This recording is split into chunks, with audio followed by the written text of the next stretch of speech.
ತೆಗಿತಿದ್ದೀರಾ? ಹಾಂ ಈಗ full pack ಮಾಡಿ. ಬೊಂಬಟ್ಟ ಒಳ್ಳೆ ಹೊಡೆದ್ರು ನೀವು. ಪರವಾಗಿಲ್ಲ, ಹಾಕಿ ಹಾಕಿ ಬೇಗ ಹಾಕಿ, ಅದನ್ನೆಲ್ಲ ಹಾಕಿ ಬರ್ತೀನಿ. ಬನ್ನಿ, ಹತ್ರ ಬಂದೆ. ಹತ್ರ ಬಂದರೆ ಚಿಕ್ಕದು ಮಾಡ್ಕೋಬೇಕು.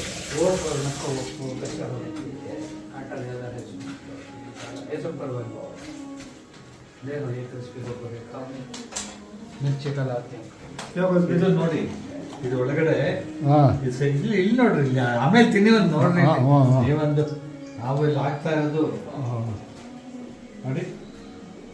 ಮೆಣಸಿನ್ಕಾಯಿ ಬೋಂಡ ಅಂದರೆ ನೀವು ಯಾವಾಗ ಇದನ್ನು ಯಾವತ್ತ ಕಲ್ತ್ಕೊಂಡ್ರಿ ನೀವು ಇದು ಮಾಡೋದಲ್ಲ?